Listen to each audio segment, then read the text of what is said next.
Hello, and welcome to my web show. It is I, Eddie, here with another episode of Eddi The Ficritic. I'm gonna keep miming that. Even though there's no titles, I'm just gonna keep miming that, and that's what I'm gonna do. So, yeah. As you can see, I'm wearing glasses at the moment. I wear contacts usually, but my eyes are burning from reading on the computer, so you're gonna have to deal with the computer glaring into my eyeballs because I can't see without them. Fucking blind. Now, yeah. Just going to read a few. So, I'm just going to go through a few things, and then we'll get to a couple of submissions that I have read. I got a few this week, and I read a few. Did not read them all because I've been fucking busy because school is back in and I've been lazy. So, yeah. Just wanted to share with you my process here. What I like to do is when I get I compile all of I can't talk today.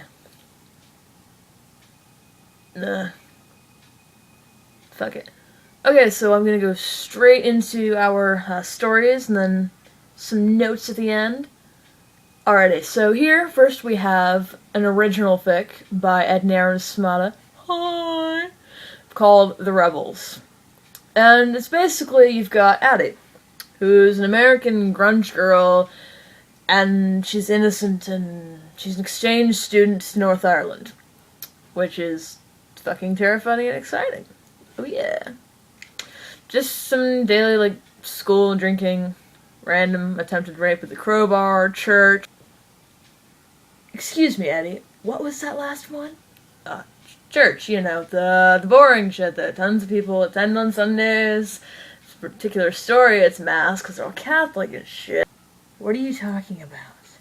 I'm talking about the attempted rape. That! Yeah, well, I don't want to spoil it, you see. Anyways, a few technical things about it. It's a very good story, but a few little things. The A names, there's 4 A names, and they get so confusing, and I can't pronounce them for the fucking life of me because I don't have an ear for languages. Especially Irish, and such fucking evil languages. Ugh, I hate languages. I'm such an ignorant American that I just have to have everything in English because I'm shit at languages. I mean, reading them, I can kind of get along okay, but speaking them, fuck no, which is why I'm taking Spanish online. Yeah, and failing. Yeah. There are a few typos here and there, but nothing too bad. And if you decide to read the story, I'd appreciate it if you fucking review. Because if you don't fucking review, I'm gonna fuck with you. Okay? Yeah. I'm gonna keep doing this thumbs up thing because I think it's cool. Yeah. Next story is by... I can't fucking pronounce this. Don't you hate it when you can, look at a word and read it in your mind, but not speak it out loud? I hate that. I get this so often. Ugh. We have a story called Mama, I'm Scared by Sarah Dewen. I don't know. It's told in the second person, the you in question being Donna Way. It begins with Gerard and his mother being at a funeral, which I don't know what funeral it was, but Gerard was begging his mother to never bury him because he's quite young, and death to him is just scary. Then it shifts to years later where Donna and Elena are talking in Elena's hospital room in her final hours. Sad. Donna then breaks the news to Gerard, who takes it hard that his grandmother has died. Because he's been off getting wasted and with his friends and being on tour instead of being home with her, he feels guilty and just, heartbroken. So, it's a very good story, well written, but it's sad. It's so sad, it just makes me cry. I didn't actually cry. People, though, have cried from this story. I told myself I would stop touching my face in these videos, but apparently I didn't want to fucking listen. I'll just compile together shots of me touching my face. Yeah. So in Nersma, I thought she'd be a little funny in here and recommend a story that was written by, oh, I don't know, me, in Chloe's Green Day, called The Black Parade. It's...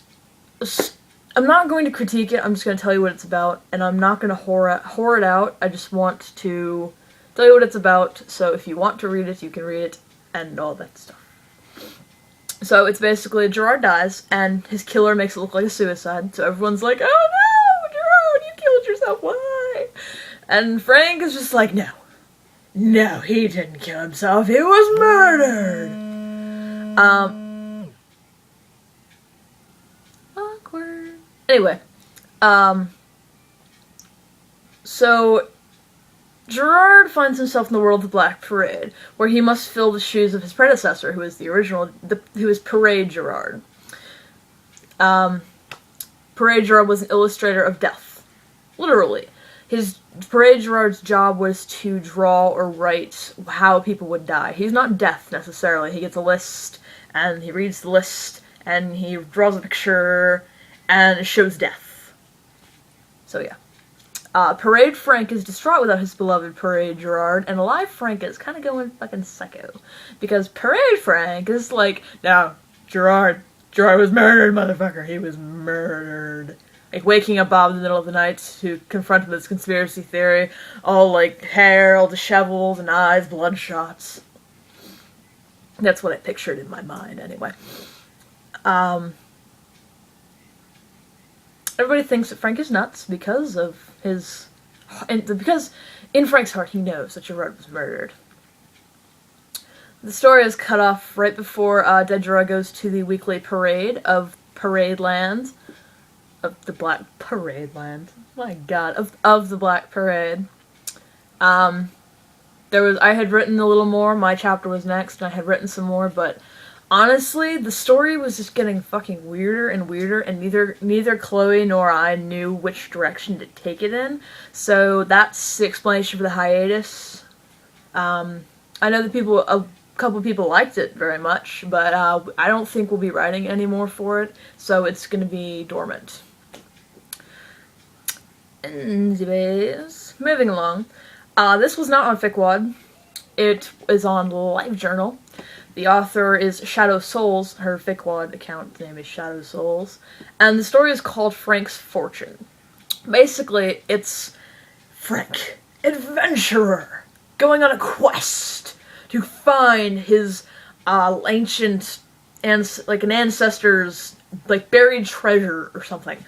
And you got Gerard as a journalist who's kind of, nosy and shit. And you got Ray, who's apparently an old man. Because Frank always refers to him as old man, even though Ray is not that old. But whatever. I liked that story. Somewhat. Kept my interest for a bit. I was confused, and I'm clicking, and I'm like, wait, where's the next button? Only 2 chapters so far, which kind of shocked me. I'm just like, whoa, hold up. You can't leave me like this. You can't leave me hanging like this. I need to know what's going on. That sounded way too ghetto. Look at me, I'm yellow in this light. Then we had the story Contrition. I can't say it. Contrition. I think it's Contrition. The story Contrition by I Dig It. Either that or I Dig IT. Which makes me think of the IT Crowd, which is a fucking amazing British sitcom. Also called a Britcom. I like it, so... Anyways, I think it says I Dig It with the I and the T in capital. Anyway, it's got my favorite kind of Gerard.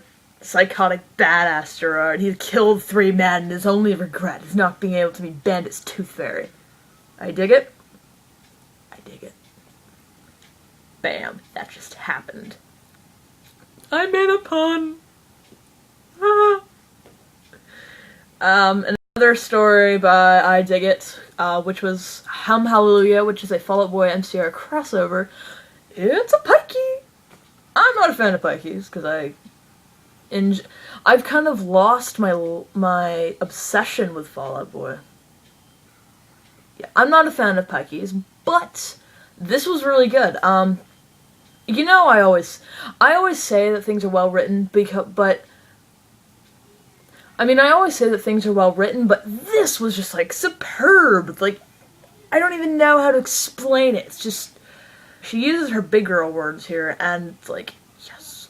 But basically the plot is, Pete and Mikey get together for the Warped Tour as a sort of fling, and then they break it off. But it's cute. It's fluffy.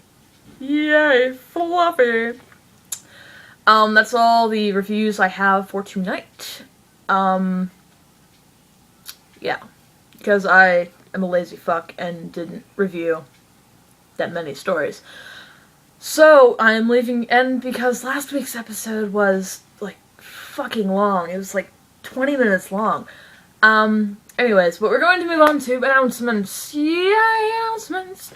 I'm planning on ripping the audio from all of the previous episodes and submitting them to iTunes to be made into podcasts. So, instead of just a web show, you could, so, some people say their computers are really fucking slow, so why not be able to download the audio of this, because you don't want to see my face anyway, my disgusting, soot-covered face, my awkward face, under my shiny glasses, But yeah, I'm thinking of changing this into into podcast form, which will probably move a lot smoother than this. I think I'll still do the videos just for the sheer fact that I think videos are cool, and I like editing them because it takes forever and it gives me something to do other than fucking essays. I mean, don't get me wrong, I love a good essay, but homework on the weekend is bullshit. B-U-L-L-S-H-I-T. Bullshit. Anyways, this is getting too long, so I'm gonna cut it off for now. Keep leaving me submissions. I have posted rules/guidelines on the page where you found this link, unless you're a subscriber and then you just automatically got this video. So yeah.